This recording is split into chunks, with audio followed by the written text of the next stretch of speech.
Good afternoon. Bonjour à toutes et à tous. Nous avions tous prévu que l'hiver serait difficile et qu'il y aurait une augmentation du nombre de cas de COVID-19 à l'arrivée de la deuxième vague de la pandémie. Mais notre situation est devenue bien plus sérieuse dans la province, en particulier dans le nord-ouest du Nouveau-Brunswick. Nous devons agir dès maintenant pour empêcher ce virus de faire encore plus de dommages que nous voyons déjà. Aujourd'hui, j'annonce qu'il y a 36 nouveaux cas confirmés de COVID-19 au Nouveau-Brunswick. C'est le plus grand nombre de cas signalés en un jour depuis le début de la pandémie. Ce qui est plus troublant, c'est que 24 de ces nouveaux cas ont été signalés dans une région, la zone 4, qui est la région d'Edmundston et de Grand-Sault. C'est de loin le plus grand nombre de cas signalés dans une seule zone en un seul jour depuis notre premier cas de COVID-19 qui a été rapporté le 11 mars 2020. En un jour, le nombre de cas actifs dans la zone 4 a augmenté de plus du tiers, passant de 52 à 76. We all expected this would be a hard winter and that we would see a spike in cases of COVID-19 as the second wave of the pandemic arrived. But our situation has become more serious across the province and in particular for northwestern New Brunswick. We must act now to keep this virus from doing even more damage than we are already seeing. Today we have confirmed 36 new cases of COVID-19 in the province, and that is the largest number of cases reported in a single day since the pandemic began. But more troubling than that is the fact that 24 of these new cases were reported in one area, and that's Zone 4, which is the Edmundston Grand Falls area. This is by far the most cases reported in a single zone in a single day since our first case of COVID-19 was reported in March 2020. In one day, the number of active cases in Zone 4 jumped by more than one-third from 52 to 76, and it is now clear that the majority of the cases being reported in Zone 4 are linked to one workplace area. Compte tenu de ces faits, Santé publique a recommandé au cabinet que le Zone 4 passe à la phase d'alerte rouge dès minuit ce soir. De nombreuses entreprises devront donc fermer leurs portes ou ramener leurs services au niveau essentiel. Nous demandons à toutes les personnes dans la zone 4 de rester chez elles autant que possible au cours des prochains jours. Si vous devez faire des courses pour obtenir de la nourriture et d'autres biens essentiels, limitez la durée de votre sortie et retournez chez vous aussitôt que possible. Given these facts, Public Health has recommended to Cabinet that Zone 4 move to the red alert level as of midnight tonight. This will require many businesses to close or reduce services to essential levels only. We are asking everyone in Zone 4 to stay home as much as possible for the coming days. If you have to go out to obtain food and other essentials, please keep your outings brief and return home as soon as you can. And please be reminded of not traveling between zones. We did recommend that already, but we're just highlighting that fact again. We are again reminded of how quickly the COVID-19 virus can spread and how fast our situation can change. While the other zones will remain at the orange alert level for the time being, it is very clear that zones 1, 2, and 3 are on the cusp of moving to the red alert level. We are responding to limit the severity of this outbreak, but to bring this under control, we need every New Brunswicker to contribute. And I know back in March and since then, we have always talked about the fact that we didn't want to overwhelm our hospital system, but when you look at the three categories of triggers that we have, it includes the hospital system, it includes public health measures and the compliance with those public health measures, along with our public health contact tracing and testing capacity, as well as the rise in number of cases and the type of transmission that we are seeing. Every New Brunswicker in every corner of our province needs to follow public health direction and guidance. We have to redouble our efforts to demonstrate the resiliency which has made us a leader in controlling the pace of this pandemic. We can't undo the growth in cases that we have seen so far this month, but we can work together to make sure it doesn't get any worse. Voici les nouveaux cas confirmés de COVID-19 que nous signalons aujourd'hui. Il y a 5 nouveaux cas dans la zone 1 sur la région de Moncton et du sud-est du Nouveau-Brunswick. Dans la zone 2, qui comprend les comtés de Saint John, Kings et Charlotte, il y a 4 nouveaux cas. Il y a 2 nouveaux cas dans la zone 3, soit la région de Fredericton et du centre du Nouveau-Brunswick. Dans la zone 4, comme je l'ai mentionné, il y a 24 nouveaux cas. Il y a un nouveau cas dans la zone 6, soit la région de Bathurst et de la péninsule acadienne. Il y a maintenant 292 cas actifs de COVID-19 dans la province. Cela représente près du tiers de tous les cas signalés dans la province au cours des 10 derniers mois. The new confirmed cases of COVID-19 we are reporting today are as follows. In Zone 1, which is Moncton and Southeast New Brunswick, there are 5 new cases. In Zone 2, which is St. John, Kings, and Charlotte counties, there are 4 new cases. In Zone 3, which is Fredericton and Central New Brunswick, there are 2 new cases. In Zone 4, as I mentioned, there are 24 new cases. In Zone 6, which is Bathurst and the Acadian Peninsula, there is 1 new case. There are now 292 active cases of COVID-19 in New Brunswick, and that's nearly 1/3 of all the cases that have been reported in this province over the last 10 months. Very concerning. Across New Brunswick, 2,101 people are in self-isolation to help us limit the spread of disease at this time. There is 1 case in hospital. Please remember that behind these numbers, as stark as they are, there are people, and our fellow New Brunswickers have lives and jobs and families and friends who care about them, and I ask that you keep them all in your prayers and thoughts today. We are at a critical juncture in the course of this pandemic, and the next week will show whether we are heading for a further rapid rise of cases, or, as is now being seen in Maine and Quebec, or whether we are bringing this outbreak under control. We have the ability to turn the tide of the second wave, but it requires vigilance, caution, and the determination to make smart choices, which the majority of New Brunswickers have been making, and I just want to thank them for having followed all the public health directions and requirements thus far. By following public health direction and advice, you help make things better. You can do this by wearing a mask whenever you are out in public, and again, when I have been out in public recently, I have been seeing people wearing masks. You also need to wear your mask in your workplace setting as well. You also need to maintain 2 meters of distance between yourself and others, particularly in workplaces, schools, and other situations. You can wash your hands regularly, make sure they're disinfected. Everyone must be aware of the symptoms of COVID-19 and monitor themselves and their families. We do know that over the holiday season, there was a drop in testing. We wanted to see that maintain the level of testing we had prior to the holiday season. It has gone back up, but we would like to see it stay up and make sure everybody is being vigilant. If you have symptoms, no matter how mild they appear, please arrange for testing as quickly as possible. I know it seems like it couldn't happen to you and it's just a cold or it's just a runny nose, but these are the symptoms of the people that have tested positive for COVID-19. Please don't ignore them. If you are required to self-isolate because you have become infected or exposed to COVID-19, remove yourself from close contact with your family or others. And remember to be kind to yourself as well as to others. There's no question that this pandemic has placed a strain on all of us, but we can help one another to carry this burden. And if we all do our things, then we can limit the spread of the infections. We can protect our healthcare system and our most vulnerable citizens. La pandémie nous a tous mis à rude épreuve, mais nous pouvons nous épauler pour assumer ce fardeau. Si nous prenons toutes ces mesures, nous pouvons limiter la propagation de l'infection. Nous pouvons protéger notre système de soins de santé et nos citoyens les plus vulnérables. We can continue to move forward with our effort to vaccinate New Brunswickers and bring this pandemic to an end. Be vigilant, be aware, be supportive. We can get through this. Thank you very much.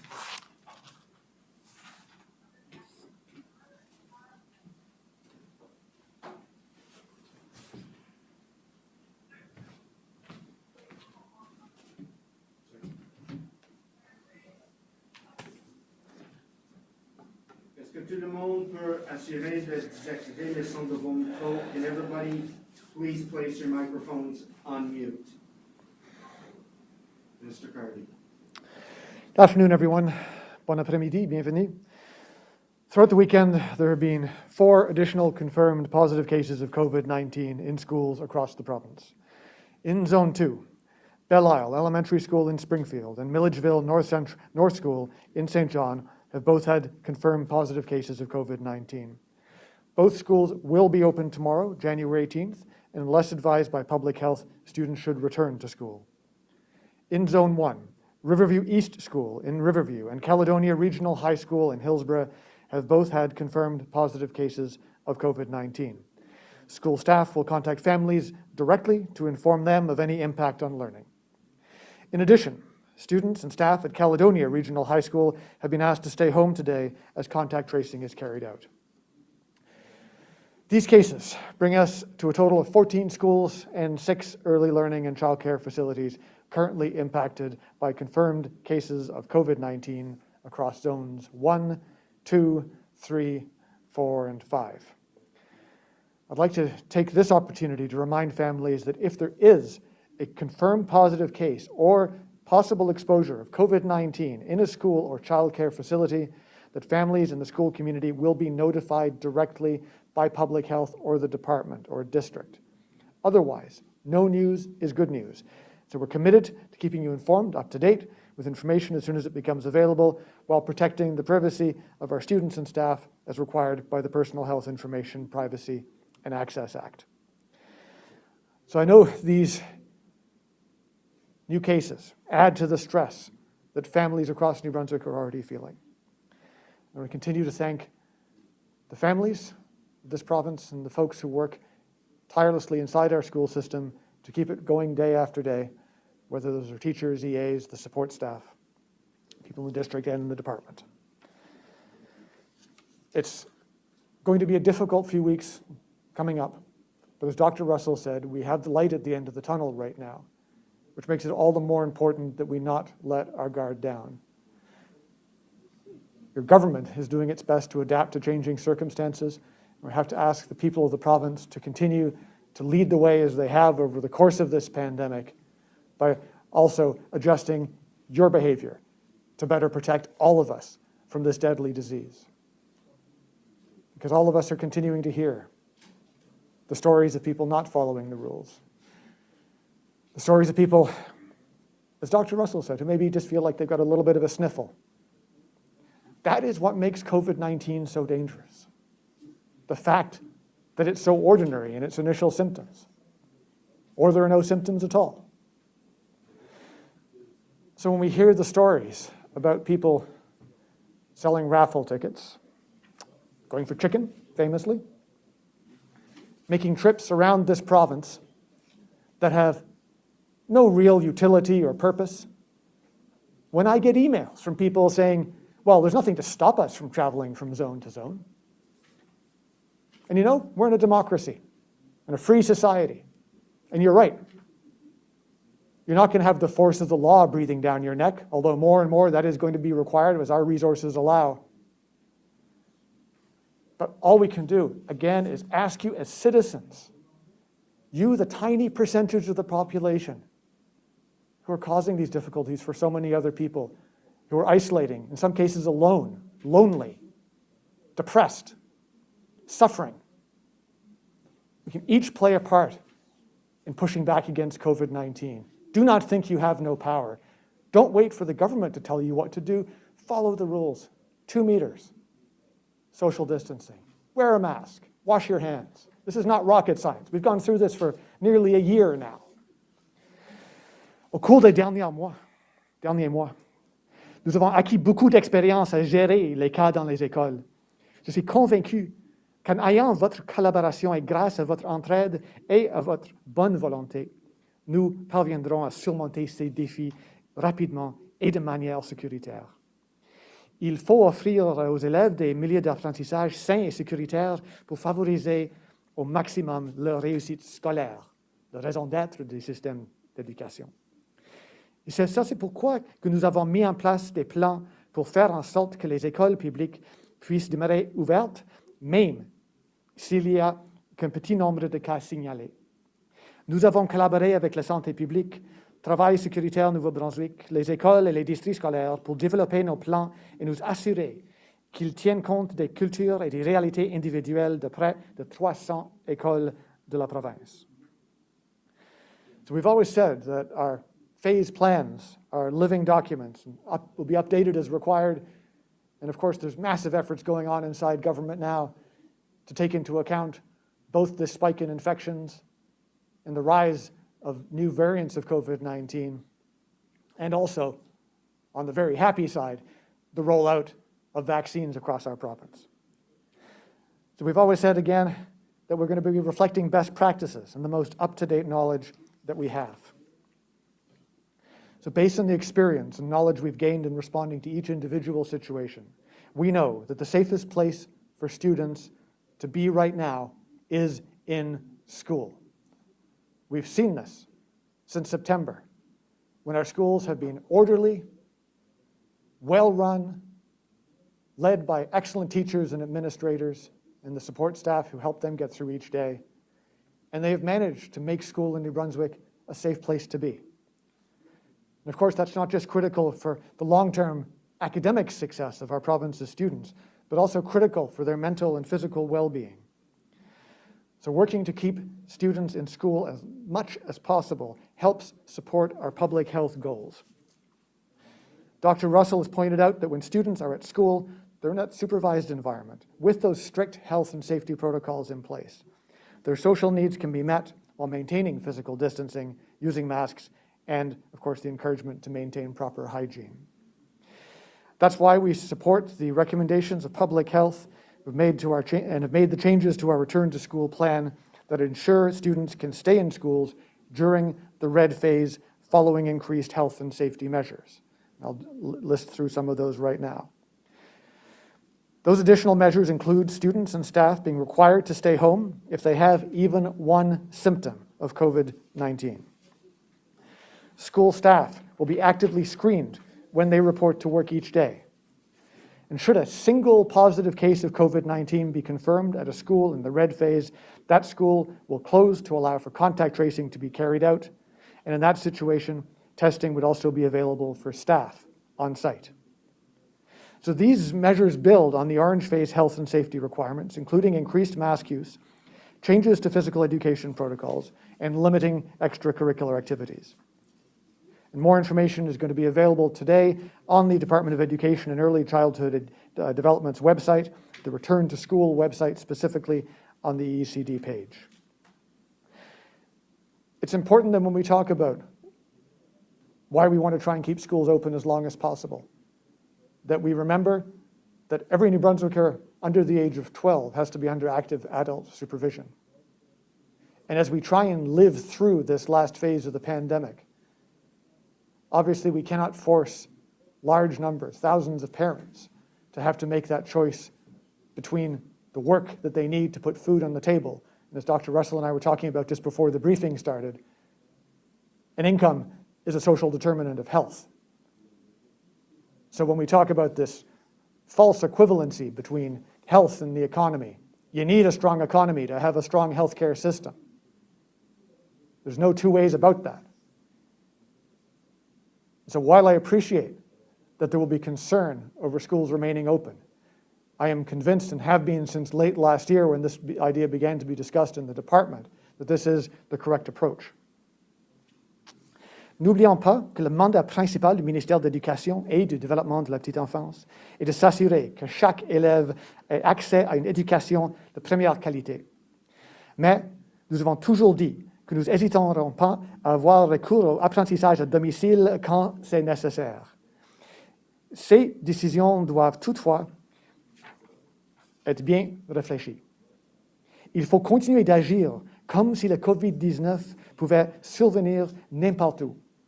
Il faut continuer d'être très vigilant.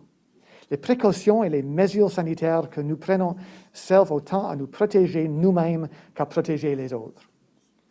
Comme vous le savez, la situation peut évoluer rapidement chaque jour. Nous demandons donc aux familles de continuer d'être vigilants, de bien se renseigner en surveillant le courriel et leur téléphone pour toute mise à jour sur la situation. So before we take questions, I'd like to remind parents and students that IT support is available for students and staff experiencing any connectivity issues related to online learning. Help is, as always, available through the Bell call center at 1-833-453-1140. Virtual counseling services and a variety of other wellness and mental health services are also available directly through our schools. And if anyone has any questions about that, please don't hesitate to contact your school, the district, or the department. En terminant encore, je remercie toute l'équipe scolaire pour continuer leur travail dans ce temps de crise. On ne va jamais oublier le fait que quand votre province vous a demandé d'aller en avant, vous étiez là. Et tout que je peux faire comme ministre responsable pour cet département, je vais le faire pour assurer que les sacrifices que vous faites sont reconnus. Everyone then, all I can say, and again, in close, please stay healthy, please stay safe, and continue to listen to Dr. Russell's advice in the coming weeks, because the vaccines are here, they are rolling out. So in that fight between the variants and the vaccine, let's take the side of the vaccine. Let's do our part, each of us. Because each of us have those choices every day.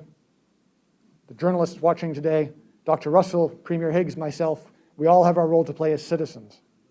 When we go outside of this room to decide how we're going to engage with people, who we're going to engage with, and whether or not we're going to show in the way that we live our lives that we care about our fellow citizens in New Brunswick.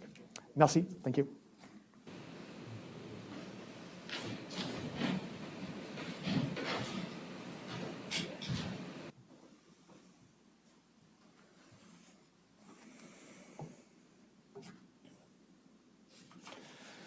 Good afternoon. Bonjour. It's extremely disappointing to be here today, not because it's a weekend or Sunday, but because of the reason. We had hoped that putting the province to the orange level would be enough to balance out the rise in active cases that occurred over the past holiday season. While this step has helped, the numbers are definitely not where they need to be. We have seen what has happened in other jurisdictions, and when the increase in active cases is not dealt with quickly and decisively, it gets out of control. Nous avons vu ce qui est arrivé alors lorsque l'augmentation du nombre de cas actifs ne donne pas lieu à des mesures rapides et décisives. And as today's numbers of active cases show, we have not only reached a new high for both daily and active cases, but 2/3 of those cases are in Zone 4, the Edmundston region. And that is why today, Cabinet and the All-Party Cabinet Committee on COVID-19 accepted the recommendation of Public Health that Zone 4, the Edmundston region, be moved to the red alert level as of midnight tonight. Voilà pourquoi le Cabinet et son comité politique multipartite sur le COVID-19 ont accepté la recommandation de santé publique voulant que la zone 4, la région de Edmundston, passe à la phase alerte rouge dès minuit ce soir.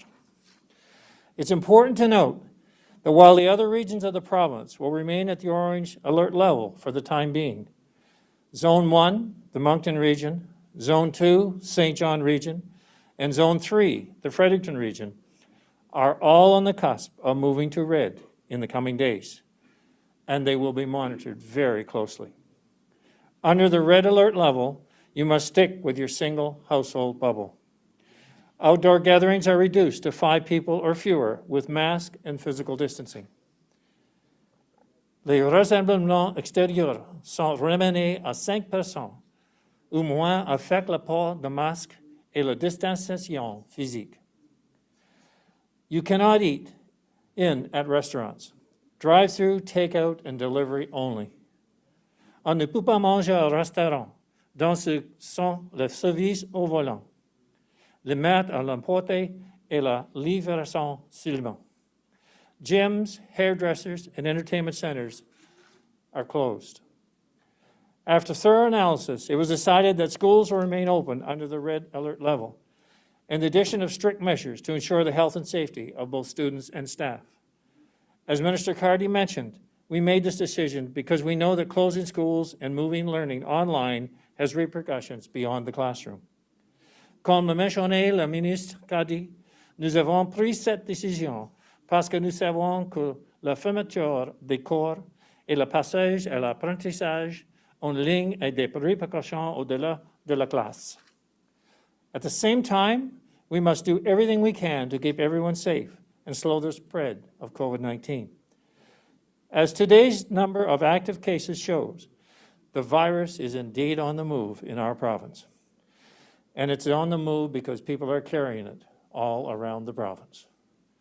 To stop it, we must stop moving, or at least reduce our movements to the absolute necessities. If you don't need to go out, stay home. And you are the best one to determine whether it's necessary or not. All the family doesn't need to go shopping for groceries. We need to be selective. We need to make trips count and keep them to a minimum. If you need to go out wherever you go, then return home as quickly as possible. And avoid that one extra stop wherever you can. The less we're moving around, the fewer people we see, then the quicker we will be able to get this under control. Le moins de déplacements, le moins de personnes que nous voyons. Nous pourrons ensuite maîtriser cette situation aussi plus rapidement. We must be proactive if we are to slow the spread of COVID-19 in our province. Nous devrons être proactifs si nous voulons ralentir la propagation de la COVID-19 dans la province. We need to buy time for the vaccine to be rolled out. We must all take this seriously because the next step after the red alert is an entire lockdown. We have seen that in our neighbors in Quebec, in Ontario, and further west. We do not want to be in that position. And the reality of this is that we can avoid it. It takes each one of us to do our part. So we certainly do not want to see a lockdown here, but if we're going to avoid it, we must do it together. We need to take the virus seriously. We can no longer take the attitude, oh, it won't happen to me. Oh, just this once. Or we'll get together and talk about it. We must stay home. We must keep ourselves safe. We must protect ourselves, and we must protect others. Thank you. Merci.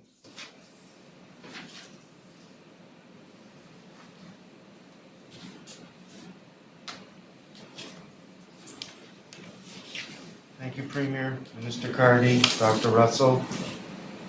Merci, Monsieur le Premier Ministre, Ministre Cardy et Dr. Russell. Nous allons maintenant procéder aux questions des journalistes. Vous avez le droit de poser vos questions dans la langue de votre choix. Chaque journaliste aura une question et un suivi. Voulez-vous assurer de désactiver le son de vos micros, s'il vous plaît? We'll now proceed with questions from members of the media. You have the right to pose your question in the language of your choice. Each reporter will have one question and a follow-up, and please ensure your microphones are placed on mute. Silas Brown, Global TV. Thanks, Bruce. This is for Dr. Russell. Looking at the situation in Zone 4, you said a lot of this seems to be connected to a workplace.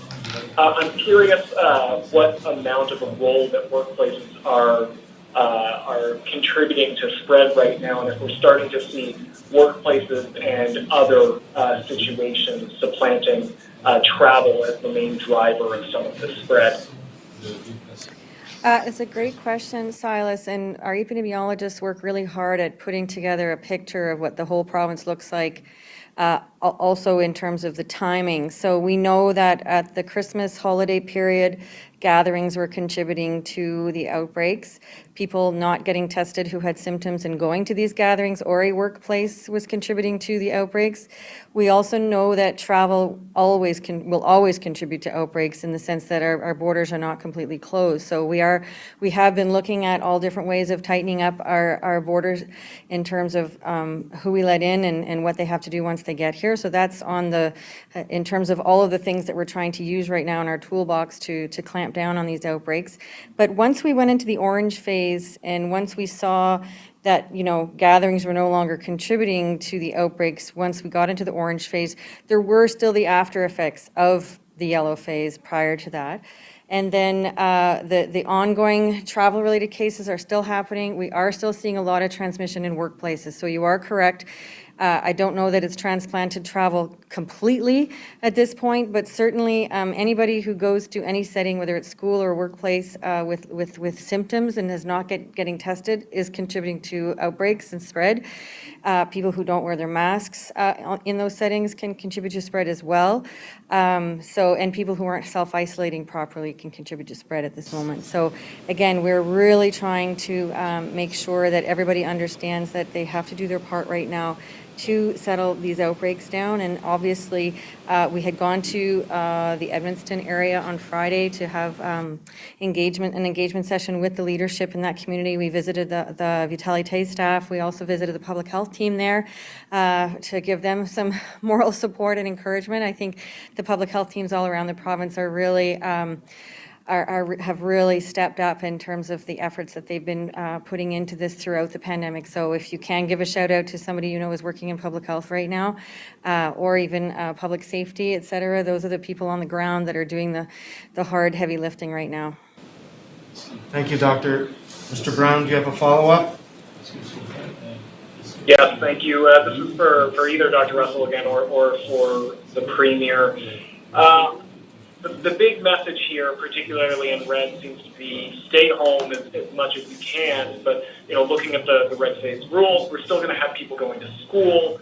There's still going to be a lot of people going to work, and you're still able to, for example, go to the mall. You can still go shopping. So I'm curious if that's then a bit of a contradictory message here of allowing people to do much more than we actually maybe want people to be doing. Well, when we say essential, I mean, again, how often do you need to leave your house to do something essential? For work, obviously, we have to go to work if you can't work at home. For children, there's a couple of really good reasons for children to be in school. One, from a social determinants of health perspective, we know that education is a key component to people's mental health and well-being. Again, we saw the suffering that mental health in school-age kids in the first wave. We don't really want to see that. I think we're still seeing effects of that even in the older students who can't go to school every day.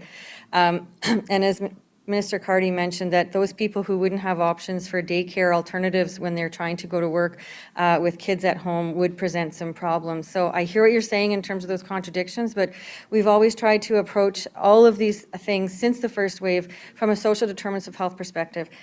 Protect the healthcare system, protect education, protect people's incomes, protect people's mental health. Thank you, Doctor. Gary Moore, CBC. Thank you, Bruce. I'm just wondering what's the most concerning thing about what you're seeing in the Edmundston region right now?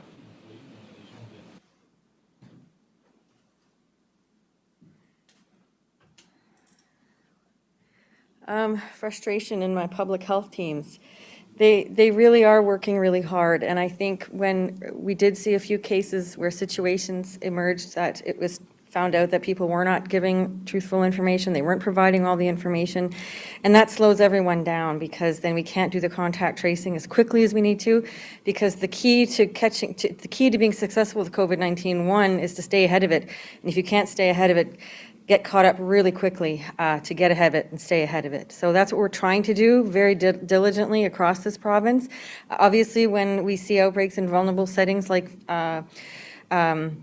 long-term care facilities, we do have our prompt teams going in very rapidly and making sure that they can get those situations under control very quickly. As Minister Cardy said, we will have a process in place where if there is a case associated with a school, they will be shut down for that contact tracing period. So what I'm concerned about, again, is the number of cases is not going down with the orange phase measures in place, and that's why, in particular in Zone 4 today, we're going to the red phase, again, to try to get those numbers down. And again, if we have to go to red in Zone 1, 2, and 3, which are not far behind in terms of risks, we will be looking, having our regional staff looking into declaring outbreaks at businesses in those situations where necessary. But again, we're rolling up our sleeves right now and trying to get ahead of COVID-19. Thank you, Doctor. Mr. Moore, do you have a follow-up? I do. Dr. Russell, we're hearing, the spiking cases in the Edmundston region due to an outbreak at a poultry plant. Are you able to give us any more specifics about the workplace incident that was mentioned earlier? Well, I can tell you that a facility was mass tested in the last couple of days, and we are, again, the number of cases we're reporting today in that zone is as a direct result of the mass testing that we did at that place of business. So we are doing all we can to target the areas that we know are at risk right now, and we will continue to do so. Thank you, Doctor. Thank you, Mr. Moore. Vicky Hogarth, CHCO. My question is for Dr. Russell. Thank you, Bruce. Dr. Russell, has New Brunswick's future supply of the Pfizer vaccine been impacted by Pfizer's production delays? Are you concerned that our supply might be decreased by news of shipment delays from Pfizer? Well, as you know, from the beginning of the rollout plans for vaccination, we did get a certain allotment of Pfizer dedicated to New Brunswick in the course of the next several months on a per capita basis. So we are aware that our immunization task force participated in a call Friday afternoon with Major General Danny Fortin, who is leading the distribution on behalf of the Government of Canada. And we do have a revised allocation schedule from the federal government, which is coming Monday. My understanding is it's not going to change things by a lot. We'll still be able to meet our targets, but we'll just have to adjust some of our timelines. Hogarth, do you have a follow-up? Thank you, Bruce. It's also for Dr. Russell. Dr. Russell, you mentioned on Thursday that there were 3 confirmed cases of COVID-19 that are under investigation for possibly the community spread. Do you have an update on those cases?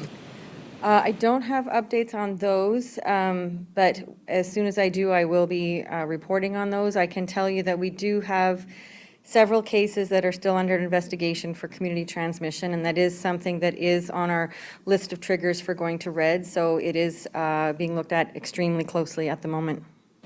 Thank you. Thank you, Ms. Hogarth. Thank you, Dr. Derek Haggard, Times and Transcript. Thank you. My question is for our Education Minister, Dominic Cardy. Minister Cardy, you've repeatedly said that the schools are safe. What do you say to the parents who received letters this weekend, superintendents and principals, about these new positive cases?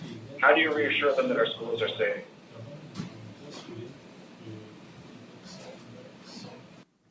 Thanks for the question. We've had over 20 schools where COVID-19 has breached the walls of those buildings and has been successfully pushed out, in most cases with a single case, occasionally 2 cases. So what I'd say to the parents is that, as we've had repeated it millions and millions of times over the last 9 months, that COVID-19 is all around us. It's ravaging neighboring states and provinces, and now it's here in New Brunswick in numbers much larger than we could possibly want to see. So it's not a question of pretending that we can hide from the virus. It's a question of what can we do to stop it from spreading. And what we can do to stop it from spreading are following all the measures that the Premier and Dr. Russell have identified around restricting travel and making sure that we limit our contacts as much as possible. And in the schools, making sure that we have our kids in school, because we have put an enormous amount of effort into a plan for the safe reopening of our school system that has worked. The goal was never to avoid all cases. I've gone back a number of times to a statement I made, I believe, in early July of 2020, saying that we will have cases of COVID-19 in our schools. At that point, I said we will have deaths. That, thank God, hasn't happened yet inside the school system. But this is a defensive action while we wait for the cavalry to arrive in the form of the vaccines. So we cannot guarantee that we can avoid COVID-19. All we can do as individuals is take steps to protect ourselves and our family against it. And our responsibility here on this side of this podium, on the government side, is to make sure that we provide as many structures that will help make sure that goal is as easy to achieve as possible, of keeping the virus at bay and then pushing it out once the vaccines are rolled out.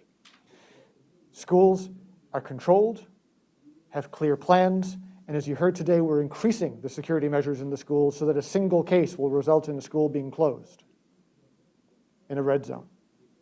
So we're making those efforts. La seule chose que je peux dire aux parents, aux familles qui sont inquiétées, que notre plan est survécu jusqu'à ce moment, presque 2 douzaines de contacts avec l'ennemi, le COVID-19, et on essaie tout le temps de regarder comment est-ce qu'on peut repousser le virus. Et c'est clair, basé sur l'information de santé publique et l'évidence des derniers mois, qu'on a vu qu'on a réussi à repousser le virus hors des écoles quand ça arrivait avec 1 cas, 2 cas, des petites éclosions. On peut voir maintenant que les écoles sont un endroit sécuritaire, sanitaire, un endroit approprié pour les jeunes de notre province. Because the more people we can keep out of uncontrolled gatherings and wandering around, the better. And the school system is there to do our part, and I know our teachers and our staff are up for the job. Thank you. Thank you, Minister. Mr. Hackett, do you have a follow-up today? Yes, one for Dr. Russell, and I apologize, you may have mentioned this in your opening remarks, but for the regions that are on the cusp of going back into orange, will that decision be made within the next day or two, and is it solely dependent on our numbers? That decision will be made in the next day or two, and we have 3 categories of triggers. So one of the categories is the number of cases, how quickly they double, if it's community transmission, if they're in vulnerable settings, the epidemiology, that's that category. The public health category is testing, contact tracing, public health compliance, and also in the 3rd category, it's hospital capacity, so ICU beds, hospital beds, and staff that could be impacted. Thank you, Mr. Hackett. Thank you, Dr. Alexander Silberman, CBC. Yes, question for Dr. Russell. With the record number of cases we're seeing in the province today, why is it only Zone 4 that's moving to red? Well, again, we review the numbers every day, multiple times a day, actually. And in terms of having the most concern, Zone 4 is where we have had the most concern. Even leading up to this, that's why we went to the Edmundston area on Friday. Myself and the Deputy Minister and Assistant Deputy Minister Liston, we went to meet with the leadership there. We also met with Vitalite leadership. We also met with our public health team. We really wanted to, again, show our support, hear their messages around what they were seeing, and then how we could mitigate the risks. But at this point in time, it was clear that with the increased number of cases actually they're declaring an outbreak at the Nadeau poultry facility in Saint-François de Madawaska. So we, again, our concerns are in multiple places all at once, but again, this was the place that was the most concerning and most pressing. Mr. Silberman, do you have a follow-up? Yes, I have a follow-up for Dr. Russell. We know the Edmundston region borders closely Maine and Quebec, which have both seen huge spikes in cases recently. What role does this play in the fact that the Edmundston region has now become a hotspot in New Brunswick? Well, I think the proximity of New Brunswick to Quebec and to Maine has always put it at an increased risk. And we have talked about the fact that we are gatekeepers to PEI and Nova Scotia in that way, that we are directly next to these borders. So I think there was always an elevated risk because of that. But really and truly, any type of travel anywhere into the province, whether it's by air or car, can bring COVID-19 cases with it inadvertently. So yes, the risks are higher in those areas, and obviously the enforcement pieces around our borders and our border measures have been really, really key to keeping COVID-19 at bay for as long as we have. But honestly, the pressures are increasing because the number of cases have been increasing globally, nationally, and also in Maine and the rest of the U.S. So I don't think it's completely unrealistic to think that, with the cases going up exponentially elsewhere, that risk was going to go up here in New Brunswick as well, which meant that all the things that we have been doing up until now, we would have to ratchet up and ramp up our approaches based on those increasing risks. So again, putting the orange phase into place was supposed to do that. We didn't see the turnaround in the numbers that we wanted to, but again, we're fighting against a very, very high risk outside of our borders immediately, and globally as well.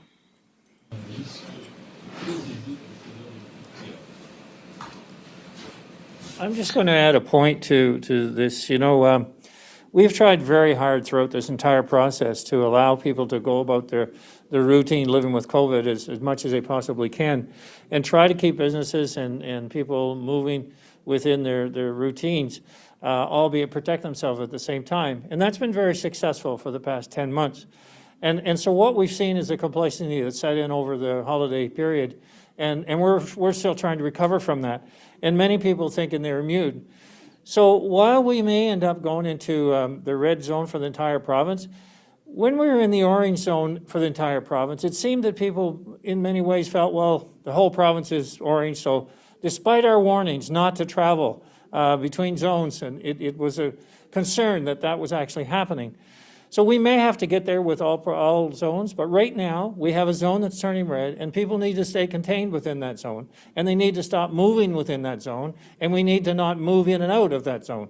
So let's look at that and say, okay, we were successful for many months by having one zone at a time, or maybe 2 or 3, and not the whole province. And that worked very well right up until this last situation in orange. Let's try to avoid the whole province going in red. Let's really focus. Let's get the Edmundston region fixed. And let's just focus at home in other regions like we are in red. Let's stay home. Let's avoid getting there because we do the right necessary steps as if we were there. Thank you, Premier. Thank you, Doctor. Ben Burnett. Thank you, Bruce.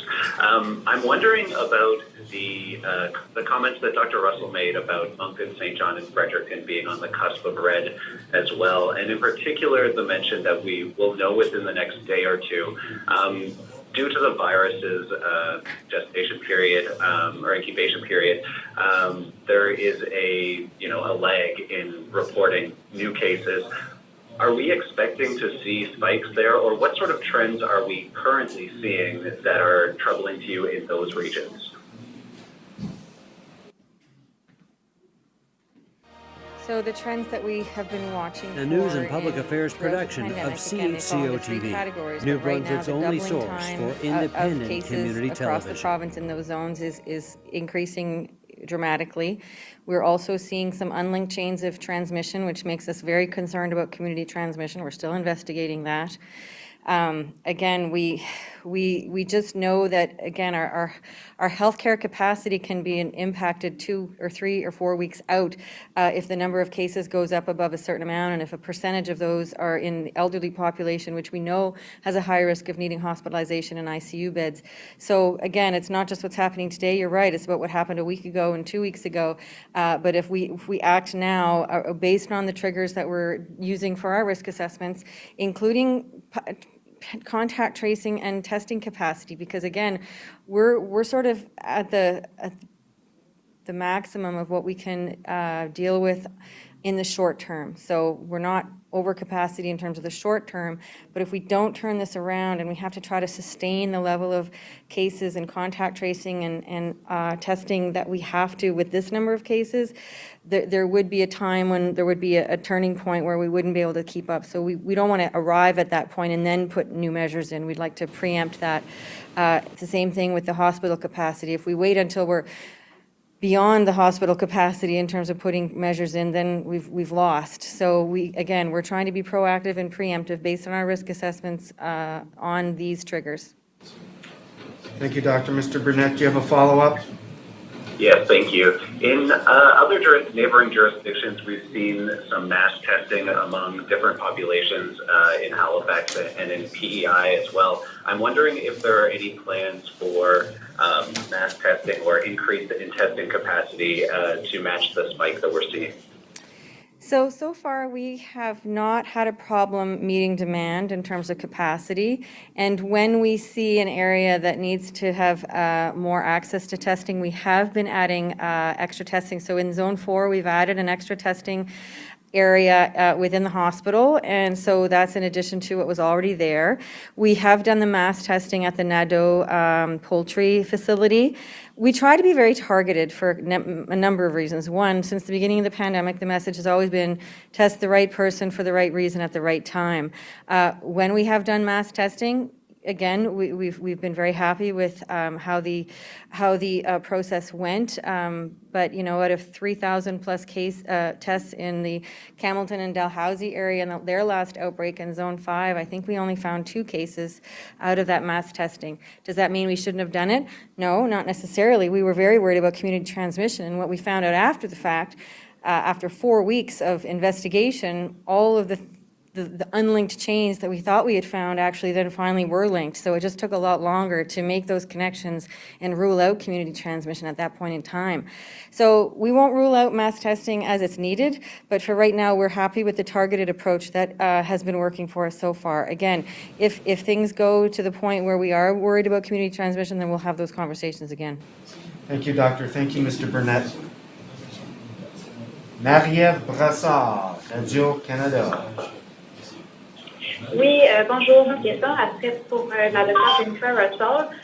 Premièrement, en fait, je me demandais si vous étiez en mesure de déterminer combien de travailleurs, combien en fait de cas dans la zone 4 étaient liés à Nado Poultry. Je savais cet numéro. Ce matin, je le savais. 11. Parfait, merci. J'ai aussi, en fait, j'aimerais savoir si c'est possible pour vous de répéter en français ce que vous avez dit par rapport aux critères pour le passage en phase rouge des zones 1, 2 et 3 et qu'est-ce que vous surveillez là, dans les prochains jours? Alors, c'est les mêmes déclencheurs qu'on surveille depuis le commencement de la pandémie. C'est 2 différentes types de critères. Épidémiologie, ça veut dire le nombre de cas, combien vite on va voir le nombre de cas doublé dans un tel nombre de jours. S'il y a de la transmission communautaire, le deuxième critère, c'est au niveau de la santé publique et si on peut faire le traçage des contacts étroits vite assez, si on peut faire les dépistages vite assez et s'il y a de la coopération avec le public, avec les directives de santé publique. Et la troisième sorte de déclencheur, c'est au niveau des hôpitaux. Alors, les services de santé, s'il y a un impact négatif sur le nombre de lits dans les soins intensifs, s'il y a des problèmes avec les capacités d'avoir des admissions à l'hôpital, soit parce qu'il n'y a pas assez de lits ou soit parce qu'il n'y a pas assez d'employés pour donner des services à cause du COVID, soit parce qu'ils sont infectés avec le COVID-19 ou soit parce qu'ils sont en auto-isolement, parce qu'ils sont identifiés comme un contact étroit d'un cas de COVID-19. Merci, Mlle Brassard. David Caron, l'Acadie Nouvelle. Oui, j'ai une question. On s'est habitué aux phases rouge, orange, jaune et vert, mais le premier ministre a évoqué la possibilité d'un lockdown si ça allait vraiment mal, mais je me demande qu'est-ce qu'il faudrait qu'il arrive pour qu'on en arrive à cette mesure drastique.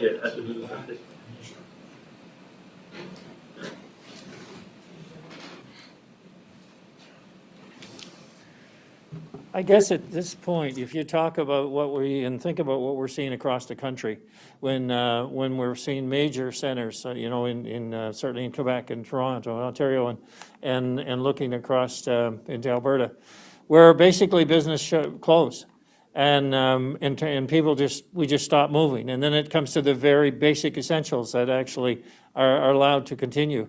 So at this stage, what has to happen is that we don't see a continuation of cases that become out of control. Dr. Russell talked about the fact that we're able to still contact trace and understand where our cases are coming from. That is not the case in Quebec or in Ontario or in Alberta. That is the difference. I feel, I'm so impressed and so proud of the team that are working to do this tracing and to contact people. And it's so discouraging when you hear people that aren't telling the truth or they're being deceptive in where they've been and who they've talked to and what they did. Because as I've said in previous press releases, this isn't about it's a shame or you should be ashamed of having COVID. This is about let's be honest about this and let's just deal with it. So if we get to a point where we have no idea where the cases are coming from and they're coming at us from all directions, then that is the trigger when things start to shut down and we close the doors to get back under control. Merci, M. le Premier ministre. M. Caron, as-tu un suivi cet après-midi? Non, les collègues ont bien posé leurs questions. Bien sûr. Oui. Merci.